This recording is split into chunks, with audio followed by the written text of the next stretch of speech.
Oktula, and good evening to everyone who has joined us tonight, as well as our panelists. I am Sibongiseni Mthembu, and I'll be your host for the evening. We are gathered here for a very important discussion, a discussion that is not only crucial for the youth, but for the future of the country as a whole. The topic for today's panel discussion is Positioned for Opportunities. How we can position ourselves as the youth of South Africa for position at a time like this. Not so long ago, we had COVID-19, and then we had unrest leading to a high rate of unemployment. How then can we position ourselves? We have a distinguished panel of experts joining us today. We have Jonathan Najoe from Harambee, and we have Lufuno Mashego from Sisekelo Institute of Business, and we have Sylvia Baloyi from Lehlogonolo HR Consulting. Welcome to the Church of the Holy Ghost Youth First. We are honored to have you guys joining us today. Thank you. Okay, now without further ado, I would like us to dive into our conversation. I will start with Harambee. So I'm starting with you, Jonathan. You have seen the stats, and I'm sure you've heard the cries of the youth. What exactly, or what is it that Harambee is currently doing to solve this problem?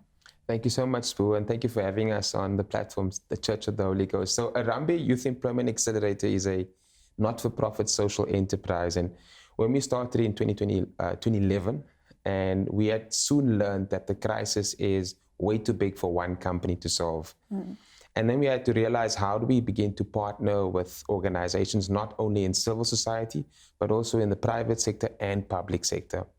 And we soon realized that every time 1 million young people enter the labor market, after matriculating, you'd find that after a year, them finding, looking for opportunities. After that 1 year, 2/3 of that 1 million young people will find themselves not in education, not in training, and not in employment.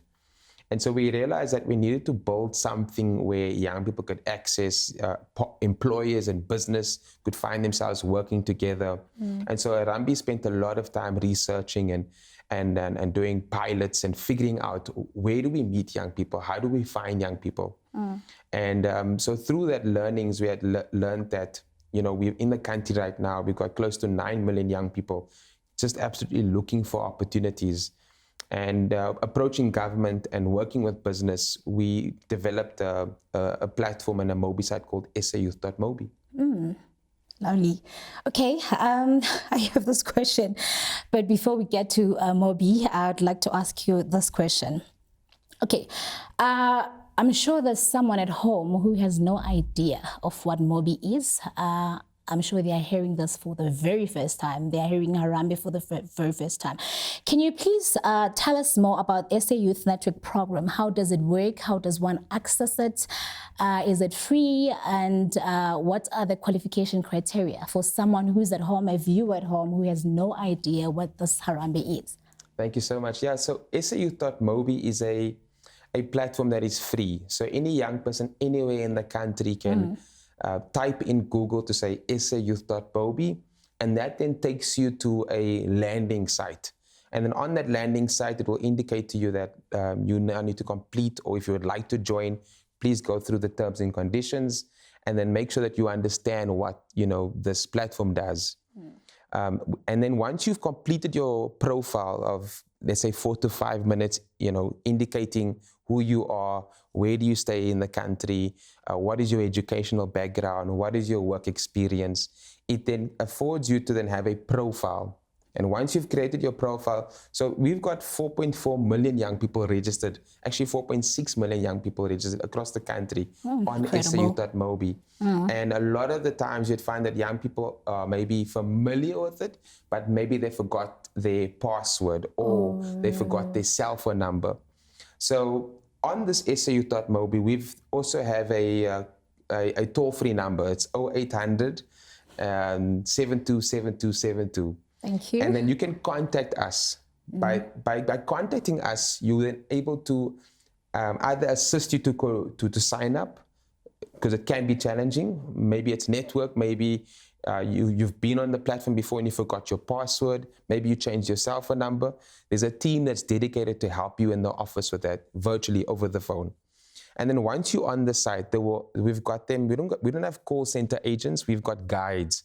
So the person's job is to guide every young person in the country to say, where are you now, Jonathan? Where are you now, Sbu? Are you currently studying? Are you currently volunteering? Are you currently working? And how can we assist you? So because the SAU.Mobi site has a lot of resources and services, you need sometimes guidance to get through it. So once you are on it, it then generates like an algorithm. You know how we are on social media. You get different opportunities or content that is relevant to your interest or your province or your area. So the same way with SAU.Mobi, it then allows the young person to scroll through job opportunities. So job opportunities can be anything from a sales job opportunity, from an admin opportunity, from a call center opportunity. And then also sometimes you'd find that we have to create a aggregated opportunity. It's a big word, but that just means that anyone else recruiting outside of our partners, we then send you that opportunity, we make it visible, because that's the job of government, to make opportunities visible to young people.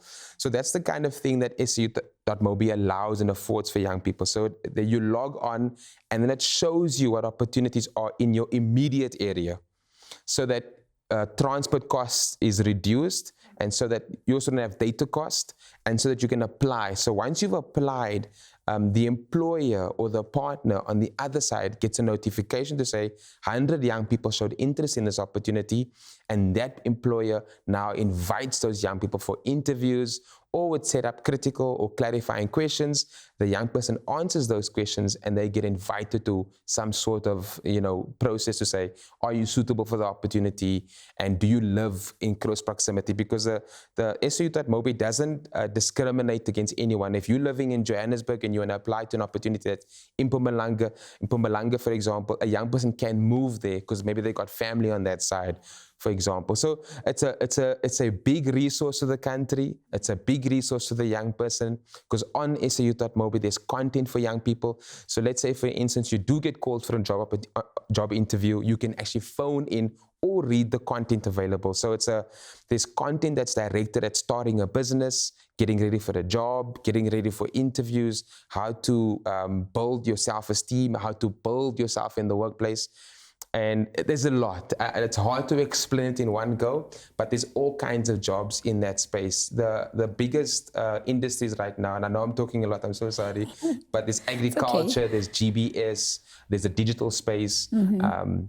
So these are some of the sunrise sectors in the country, the automotive, the repair industry. So these are the current industries that are really making way for young people, because young people are not always top of mind when it comes to employers. Honestly, I've heard a lot, and I'm actually grabbing this out to share it with my students. I'm a lecturer, so I'm definitely going to share this with my students. So I'm moving to the next question. You are working with the youth, obviously, for a very long time now. It's been 11 years. What is the current unemployment situation like? And can you just give us an overview of the current unemployment situation from your point of view, including the demographic group that is mostly affected by unemployment?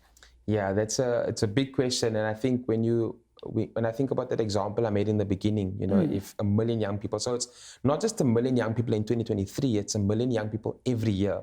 And because it's not that young people are not applying to university or TVET colleges or FET colleges or applying for jobs, it's just that there's not enough space. So universities don't have enough space for all our young people, TVET colleges, FET colleges, and also there's not enough formal job opportunities. So if I can draw a picture for everyone listening today, if you look at the market and the job economy in South Africa, half of those young people are not going to end up in the formal economy in a year. And the other half is split between, informal sector, where you are doing volunteering, or you are doing a startup business, or possibly you're on a learnership, an internship. And so that's where a lot of our young people are spending their time. So it's 2 in 3 young people in that million. But also currently right now in South Africa, there's close to 9 million young people not in education, not in training, and not in employment. And so you can see that it's not going to take one company to take a magic wand and solve this problem. We need everyone from every corner of society to contribute and to nudge and encourage young people before they become discouraged. And it's not a secret that people of color are most disadvantaged to the job market, because not just the fact that they have to take 3 taxis to an opportunity, it's the fact that they live so far away from the CBD, so far away from where opportunities are. And so these are the challenges and barriers that young people have. If it's not data costs, South Africa is rated one of the most highest in data costs, and that falls on the young person, not just the transport. And so you can see that clearly that young people are facing many barriers, and not to mention even having the proper clothes for an interview. Now, this moves me to my next question. I would like to invite Sisekelo to join. Lufuno, please. You guys are dealing with skills, right? So since he's talking about, because obviously there is no way that this whole corporate will hire everyone in South Africa. So according to your institution, what role does skills development play in addressing unemployment? Thank you so much for that question, Spo. So the Skills Development Levy or the Skills Development Act was put in place to sort of incentivize companies to sort of help with the unemployment rate that we have currently in terms of offering learnerships. It could be candidacy programs, it could be internships, it could be any program that a learner can take that is a practical skill that can help them to be employable. So what the skills development helps with is it closes the gap between that not everyone can afford formal university or going to college. So through skills development, people are able to access education.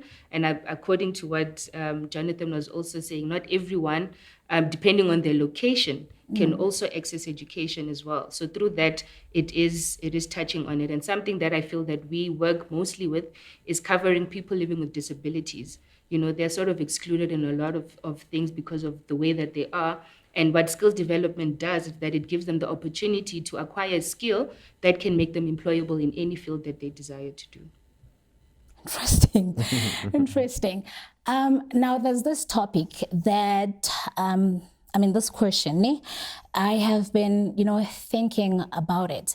So last year, or not so long ago, actually, Department of Higher Learning and Training released a list of top 100 scarce skills, and including occupations that does not take longer years to study. Those courses include project management, web developers, business analysts, and software developers. Can you please elaborate on that? Who can sort of apply, and does it mean that the high level of skills are not in competence? Just explain that for us. Okay, maybe just to give you a bit of background on what the CETA does. So what the CETA does, they look into the scarce skills. So there are certain skills that they look into depending on the industries as well. So we do have construction, we do have technology, we do have the business or services, we do have the banks or financial services, CETAs and stuff. So what they mainly look at is what are the scarce skills that are in demand, that learners or that are in demand and that employees need in their companies. And then what that does is then there are learnerships, or there are programs that are put in place that don't necessarily have you to study for 3 years as you would a degree or as you would with any other qualification. So most of the programs that we do with the CETA programs, I think the longest you can do is 18 months. So for instance, we do have like a project management, which is an NQF level 5, which is a certificate level, which you can do in 12 months. What that does is, what the CETA also encourages is that you do 30% of theory. So we do understand that you need to read the books, you need to write some tests and, sort of see the literacy part of it. But 70% is on practicals, where you now have to actually go into the workplace and practice what you have been learning. So in that year that you are studying a thing in project management or business analysis, like you were saying, it could be new venture creation if you want to start a business. At the end of the 12 months, you have actually spent 70% of your time practicing that and learning it. So at the end of that 12 months, you are able to be employable. So, and another thing that I should also maybe mention is that with the learnership programs or any internship programs that we do, it's not like at university where you have to write exams and you have a pass mark of 60 or 70 or 80. What they're looking at is competence. And what they're looking at is if you're writing an assessment or you're working on something and you don't quite understand it, you do have assessors, you have moderators, you have facilitators that are there to help you to be competent. They will help you until you understand what you're doing. So it's not a matter of, you need to write an exam and pass, or you have to repeat another year. We are there to assist you to be competent in what you are studying.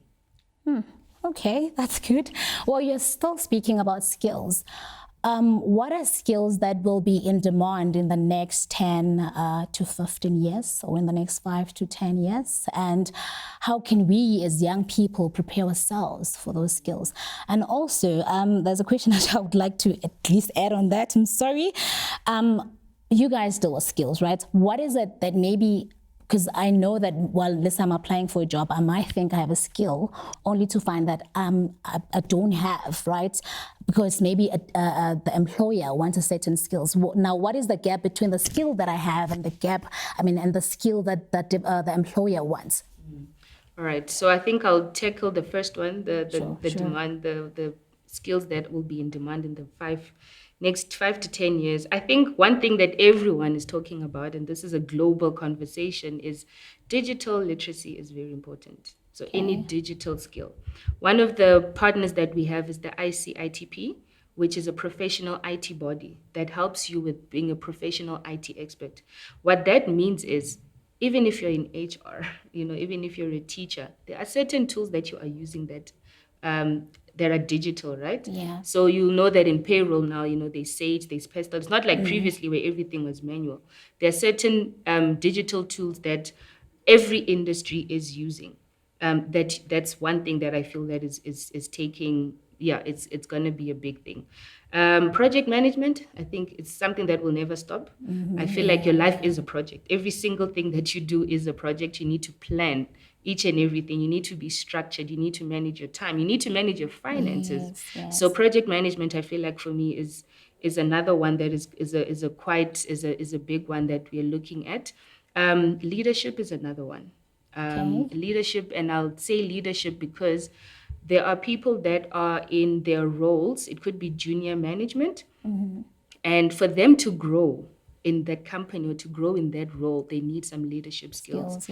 And it's something that we do have, or we do cover in some of our programs. So we do have like generic management level 4 and level 5. So level 4, it's more something that is a junior manager. It's someone that is in just a normal role and they would like to move over to a more managerial role. But then maybe you've got managers that are in a managerial role already, but they want to grow into a bigger role. Then, leadership is something that I feel is something that we feel like it's for certain people, and it really isn't. It's something that can be taught, and it's a skill that I feel that can take people far in their careers. And I think one skill that is really not a technical skill, but I feel it's a soft and very important skill, is emotional intelligence. I feel like emotional intelligence is a skill that will be in demand. I think one of the things that we cover in the programs, which is EQ, always says that IQ will get you the job, but it's the EQ that keeps you in the job.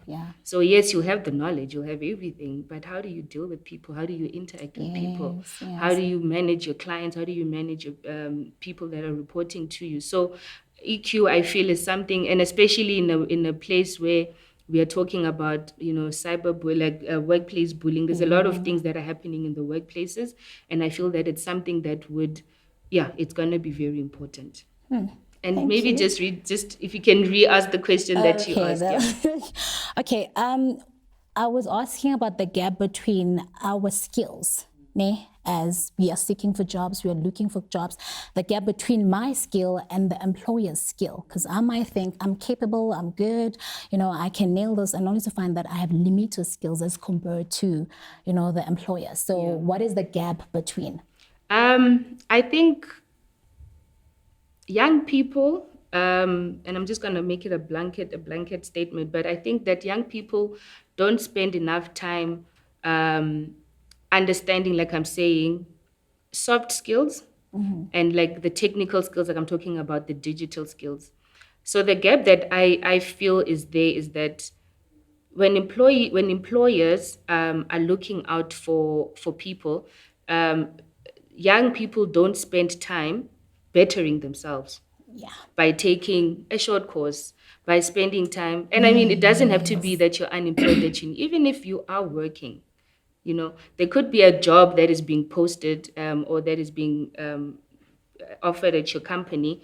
And really the only thing you need to do is just spend a few hours at night studying for you to get that skill and to get to that job. And I feel like people are relaxed in a matter of, I've got what I've got. I've got my degree. I've got my certificate or whatever that I do have. But how do you better yourself beyond what you already have? So, and that's why I'm saying that digital skills. So as much as, yes, you are in finance, and financial people will tell you that they work with a lot of tools and everything. What is that tool that is in demand now in 2023 in finance, that you need to know about, Yes. that will make you more advanced in your role? What tool is it that you have to know in HR, or what tool do you have to know in construction that will make you compatible, that will make you competitive, unlike the other people that are around you? So it's a matter of you spending time. If you're unemployed, I will say that there are learnership opportunities that are out there. Fine, don't sit down and apply for jobs and relax and say, I'll just keep on applying. Do something to better your skills. If you are working already and you want to be more employable, or you want to grow or get that job or a bigger role, continue studying. Better yourselves. Short courses are there online. Now we're in a digital space where a lot of the programs are, they're self-paced. You don't really have to attend class if you're working. You maybe have to attend on weekends or some evenings. But I feel like, the people need to spend time bettering themselves by taking that little step and studying that one skill that will make them awesome in what they do. Yeah. I think that's true because, sometimes we are I'm saying this because I know I was once unemployed. Sometimes we sit down and I don't want to say you relax, but I feel like this whole thing will just make you kind of relaxed. It makes you relaxed. So you end up not like bettering yourself. So it's very important that there's Cera. There are many platforms where you can actually like study, advance yourself. Nowadays we have software developers. I actually went through your website and I saw that you guys have cyber security. You do web developers where software developers and so forth. So I think it's very important that as young people, we actually like go back, we study as much as it's hard out there, but try and advance yourself and see what is in the market, what is in demand, and and study. Thank you so much, Lufuno. There's this question that I have, and it's regarding it's actually regarding the requirement for Sisekelo. What are the requirements? And let's say I've been trained. Do I get placement? And where do I get placement? Please tell people, because I'm sure they have no idea what is Sisekelo. Please just tell them what you guys do. All right. So most of the programs that we offer is mostly learnerships. So a minimum requirement is really grade 12. If you're going into an NQF level 5, you would have to have a minimum of matric. So that's the minimum requirement. And obviously, if you're going into more like your candidacy programs or your internships, you would have to have studied something after your matric. It could be a diploma, it could be a degree, it could be even a certificate from another learnership, but you would have to have something post your matric that you have studied. And then once we have taken you through the program, like I said, you've got 30% where we give you the practical learning. And then during your time there with us, you will be hosted at a company, depending. So We do have corporate companies that we work with that fund some of these programs and would take these learners to come and to do some workplace training at their companies. Okay. And then maybe if that they're not able to, we then able to place them in other companies that can help them with the skills or with the program that they were studying. I'll just give an example with a business analysis program. We will take you into a role where you will practice some business analytics. Okay. And then at the end of the program, we will go through your assessments. We'll check your competence. Like I said, there's no pass and fail. We just check if you're competent, you understand. Obviously, with the whole CETA process, you do get your certificate. And then once you have your certificate, we are able to place you at companies. And I'll give one success story that I'd actually like to share because, just a story just to tell of the journey of what it does when you put the learners through the programs that we go through. We had a cybersecurity company hosting some learners here in Johannesburg, and they were studying towards the cybersecurity program, so which is an NQF level 5. The learners did some practical. I think most of the program was actually practical.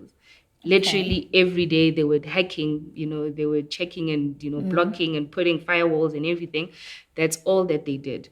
At the end of the 12 months, which was literally a month ago, that same company absorbed at least 80% of those learners, they will be starting in the next month. So that's the kind of work that we do, where we work with learners that at the end of the program, even the company that is hosting you, if the intention was not to take you, from the kind of work and the support and the employability that we give, then we are able to place you. If that's not always the case, we do have partners that we work with in different fields. Agriculture, we do have people in construction, we have people in the energy sector. Depending on what you have studied, then we are able to place you at a permanent job at the end. Oh, okay, that's lovely. I just want to find out, maybe there's someone at home already, they know you've explained enough, but then they just want to find out, how do they access your programs? Where are they? And is it online? I think I saw from your website. Can you just please tell a viewer at home, how does one access your programs? So we do post or we do advertise any opportunities on our website, which is www.sisekelo.co.za. Okay. And then we are also we do advertise through other recruitment platforms like your LinkedIn's. We do go through Indeed, depending on really what we are looking for. But the best place to find us and to find the opportunities is through our website. I'd like to invite Ms. Sylvia into a conversation. You are our everyone here is our person, right? Don't get me wrong. But hey, we are here now, right?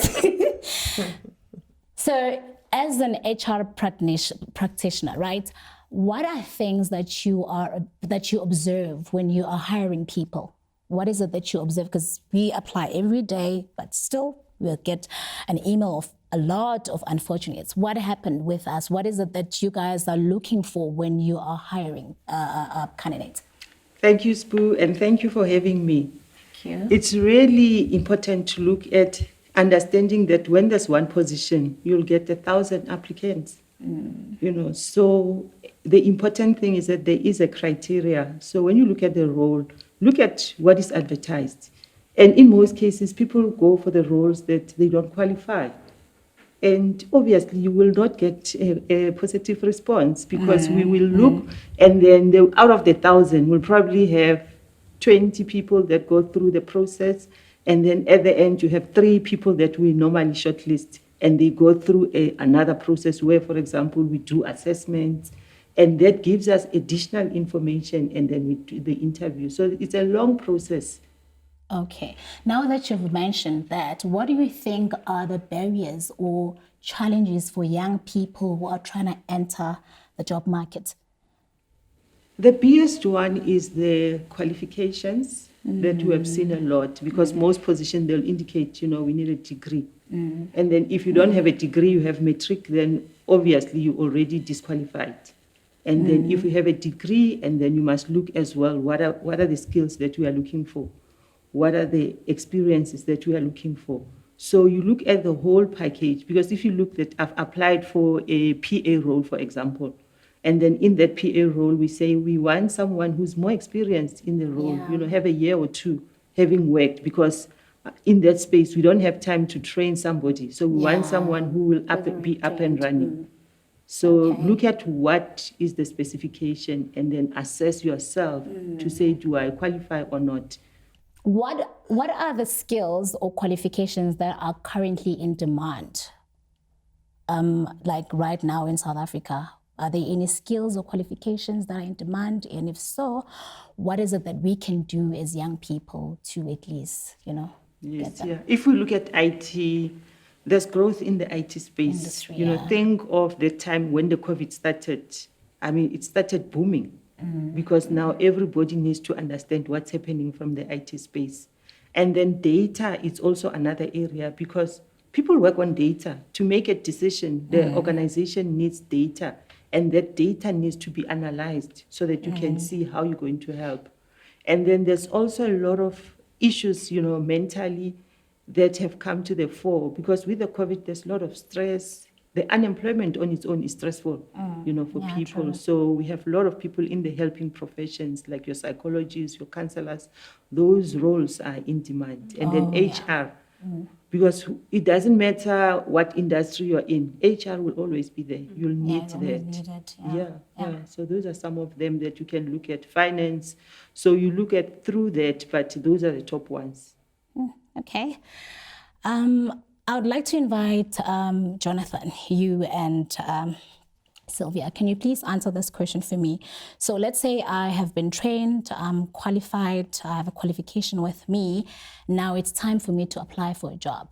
What are the mistakes that we as young people make, when we are applying for jobs? Starting from the structure of a CV to how we present ourselves in interviews. What is it that we can do as well? How can we rectify those mistakes? So I'll start with the CV. Think about it. This person doesn't know you, and then you apply. And then in your CV, there's things that don't add up. You give that I've started working for 5 years, but when we count, it's not 5 years, it's 3 years. So it's small mistakes that are like that.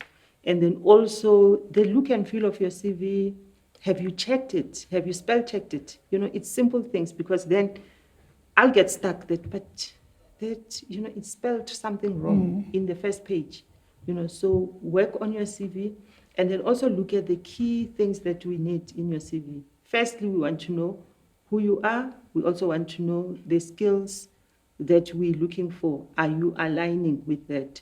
Most young people, what they do, they have one CV, and they apply for 10 positions using one CV. You actually need to work. Everything you need, you must work for it. So if you are applying for a position of a secretary, and then you are applying for a position of data administrator, 2 different positions, and then we need different things. So remember now, with the IT things, also the artificial intelligence and all of that, most of the screening, they're not even done by an individual. So if I'm looking, that artificial intelligence, looking for the key concepts, key terms. If we say we want someone who can analyze, someone who can interpret, someone who can do this. So those action verbs. So in most CVs, people will say, I've worked with data, but we just want to see what are the outputs as well. Okay. Sometimes when you put maybe you worked in the call center, and then the service improved. You can include that, I've worked in the service and then there was 20% improvement. That's what employers are looking for. So it's important that you put a little bit of achievements. What is it that you've achieved? Yes, so that we can see that definitely you have done that. It becomes tricky when you don't have any work experience. And that's where we encourage young people. You don't necessarily have to get work experience from the formal workplace. You can work for your cousin, you can work for your sister, you can work for the church. And that experience can be quantified. So when we put in the experience that you have, you'll indicate that, yes, I was doing bookkeeping at church. It counts for something, instead of just waiting. So most of the young people, they are sitting at home saying, I'm applying, I don't have anything. Start where you're at. Do Or something. you can volunteer. It's fine. It's okay. Yes, yeah, volunteer. It's not always that you know, whatever you do, you'll get money, and you start from there. And sometimes when you are in that space, then somebody notices you are, this person is hardworking, you know, and there's someone that I know that they are looking for someone. Then, you know, you get that referral. Yeah. Sylvia took all the answers. Are you serious? No, I'll contribute. I think what I'm hearing is ask for help, you know. You know, as much as you've got your qualifications and your degree, you've got to be able to ask for help, and ask for help from the relevant person, from the relevant industry. And, you know, the other thing we don't get to talk about is this thing about networking. You know, it's a terrible word because people get very awkward around networking. However, you got to have a level of a social network. And so I think that when you do apply, you know, you need a bit of an insight to understand, because Sylvia is speaking from the place of the inside. So she's got all the insights to say that, okay, organizations are looking for this. And so when you build that social capital, that relationship, that network, it really just gives you an edge when you are completing your application. You know, that's really outside of your application itself, but that really helps, and it really helps you to get past the silly mistakes, as Sylvia mentioned, because it really happens, and it happens to everyone on every level. It's not just the person that's unemployed or employed. It happens, the small mistakes. So I find that people that are looking for work don't understand the culture of work, of saying, how do we get things done together? I know it's your application, I know it's you applying for a job, but it's not a private thing in the sense of understanding the dynamics of that gets involved with looking for work. And so it's important to kind of build that awareness and visibility. You know, sometimes, like I like what Sylvia says, they don't know you, you know, so maybe it's helpful to maybe be in those spaces if you are able to create a sense of awareness about your profile, who you are when you are volunteering. That really helps, because those small mistakes do count against you, especially when the person doesn't know you. It does leave a bitter taste in the mouth. And so, yeah, that's what I would say. And people are not good at selling themselves. I don't know, culturally, what's our backgrounds, but I love it. So it says quantify. So, you know, when you are working or when you volunteered, that's a skill, to be able to interpret your experience into written content. To say, in my time at the church, I was able to achieve X, Y, and Z. That's a skill. So we don't know how to also sell ourselves or promote our work or tell our story. And that's the other skill when we talk about storytelling. Okay. How to tell your story. With the interview process, can you just at least tell them where are we like doing it wrong and how can we do it right? Right? We were talking about tailoring your CVs and stuff. What about the interview? Like, you are coming for an interview. How do you like impress, you know, those people? How do you make sure that you present yourself well? It's important to prepare. Find out about the organization. Yeah, true. You know, do your own research. Don't just go to the organization. You don't know who the HR person is, you know, what the organization stands for. Yes, yeah, because when you want to come to an organization, it shows interest if you have done your research, and then you can actually bring in some of those things about the organization. Then they see that, you know what, this person is serious about that. And then also have a partner that you prepare with, even at home, your sister, your brother, your partner, whoever, that I'm preparing for the interview, and then these are the questions, and then let me just prepare myself. And then that person will then guide you as you go along. And then finally, on the day of the interview, make sure that you arrive on time, you are relaxed, because most of the time you get nerves because you are late, everybody's waiting for you, and you forget everything that you prepared. Yeah, you end up forgetting, true. Yeah, I also jump in there. The thing that we realize when you're in that interview and you're selling, you know, everyone comes and says, I am hardworking, I have personal integrity. Yes, we all are. And everyone is doing that. But then and I think it's common knowledge at the point now where you must be able to back yourself. They speak about a portfolio of evidence in Lufuno's case industry.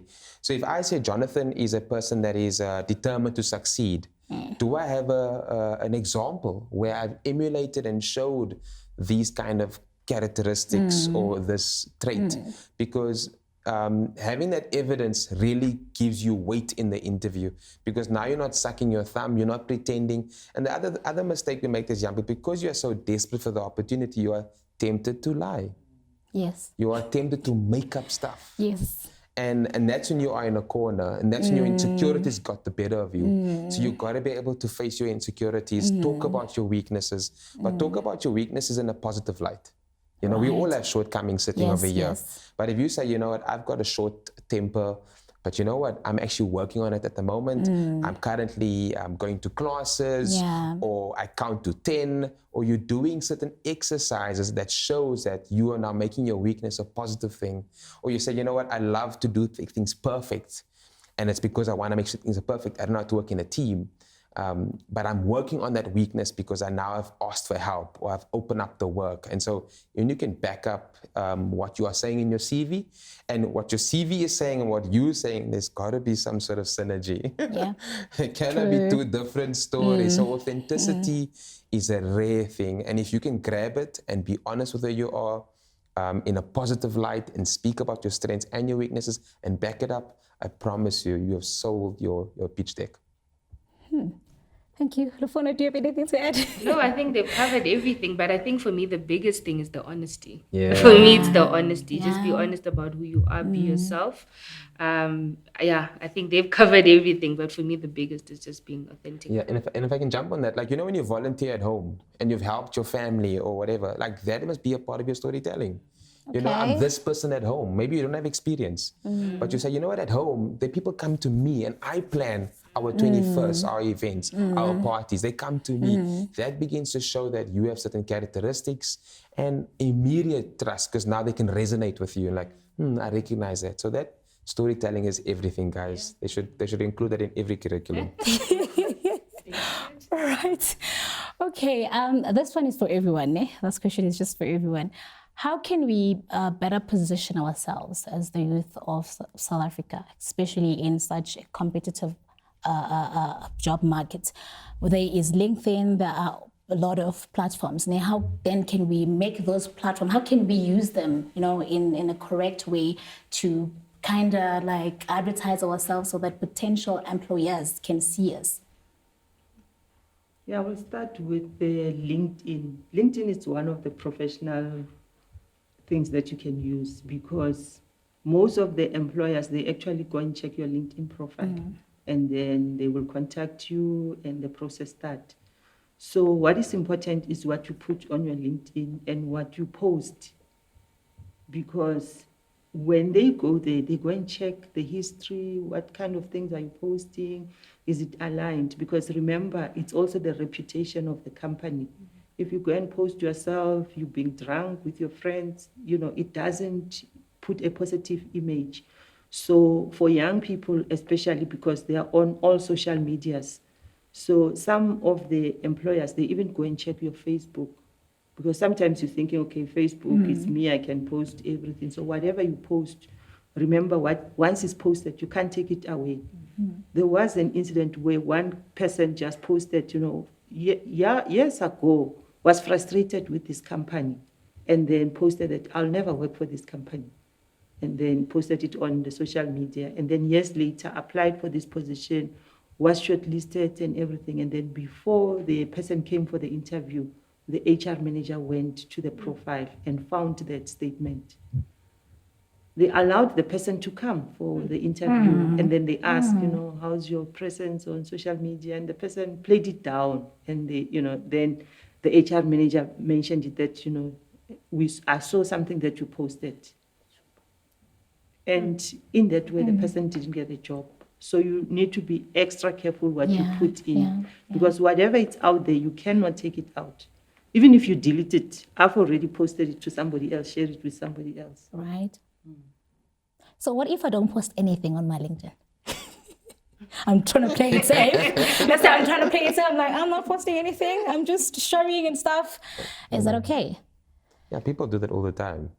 And it just, I guess, it shows that you're not engaged, you know. The social aspect of work is so important, you know. When you're not good with people's skills, and we all run away from it because, oh my word, people are draining, people are this, but you gotta be able to face those, you know, and just get comfortable about talking about your work, you know. And maybe you're not in a good space either in employment or in unemployment. But you got to find creative ways. They talk about critical skills, creative skills. Like those skills come really helpful in terms of trying to speak about where you are in your journey, but in a positive way. There's such value in that, because if any employer then comes across that kind of content and it adds value to them, I don't think there'll be anything wrong with it. But now when I come to your profile and there's nothing, I guess it also tells me something to say that maybe you're not interested, or maybe work is just work for you and you're trying to maybe just play it down, that you don't want to be visible.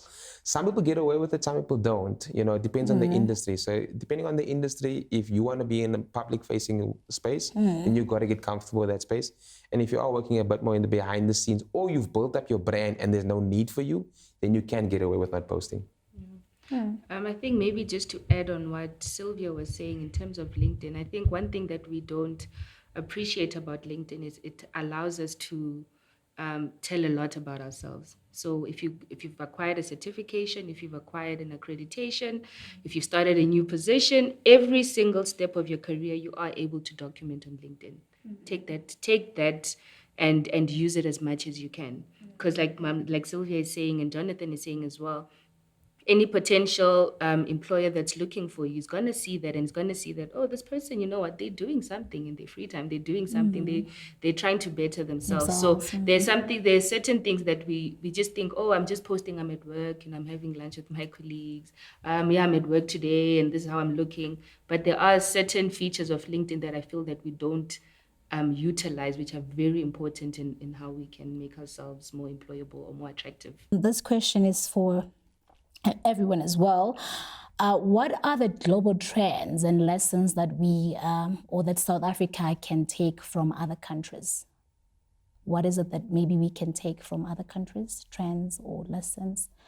And also, what is it that we can do to create jobs in South Africa? I will start with what's happening in the workplace. I mean, if you look now, the hybrid model, it's here to stay. The artificial intelligence, it's here to stay. So those are the things that we need to start looking at and ask ourselves, as a young person, if you're wanting to explore careers. I mean, Lufuno was talking about, different things that normally you wouldn't think about, the cyberspace, all of those things. These are new things that are emerging. But, as young people, you are more positioned to start all of those things. And not necessarily also wait. Sometimes we wait for the formal employment, but you can start your own business as well. So it's all of those things that the workplace is open, and then also you can start something, you can work with other people. So there's partnership, there's collaborations that are happening. So those are some of the things that as a young person, look for those. We spoke about networking. Networking is big. If you can go professional bodies, there's a lot of professional bodies. If you're wanting to explore, maybe you're thinking of studying HR, look at, professional bodies. Psychology, there's SIOPSA, which is a Society for Industrial and Organizational Psychology. We have the SABPP, all of those things. So they help individuals in that perspective. And then from Lehlogonolo HR Consulting, we started something, we call it the network. In terms of the network, it's something that, as an individual, you can actually sign up on the network, and then we give you, it's transition. We help people to transition. So if you are not working, you need to work, it's a transition. If you are working and then you need to move from from manager to a senior manager, that's transition. So all those transition, we help people to help them in that process. So if you have that, and then as individuals, and we have seen a lot of young people, because they come into the program, they don't have any experience, but we allow them. There has been instances where we have individuals who wanted to prepare for an interview, and we created a space for them to present, as if they are in the interview room, they are presenting, and we gave them feedback. And after that, they were able to get jobs. So it's things like that, as a young person, don't sit and think, there's nothing that I can do. So they can check us at Lehlogonolo HR, and then they'll be able to access that as well. I think firstly, I'd like to acknowledge that I feel that South Africa is doing a lot already. through the Skills Development Act, like I said, through learnerships. I think there's this stigma around you going into a learnership. You're receiving a stipend. Yes, it's not a lot of money, but it's really there to assist you, and you're learning in the process. So I feel like there's a lot that our country is doing, and I think we need to acknowledge that first.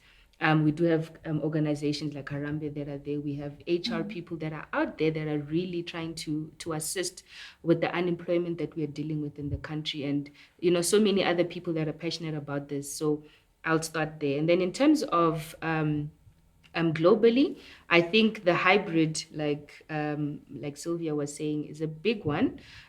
What hybrid also encourages is it gives you time to better yourself. It gives you more time to better yourself. So if you're able to work hybrid remotely, wherever, yes, you are able to get your work done, but you also have more time now to better yourself for any other skill that you want to do. And I think entrepreneurship is the way to go. Create jobs for other people. We do have organizations in the country that do support businesses. I feel it's one of the things that South Africa is very big on.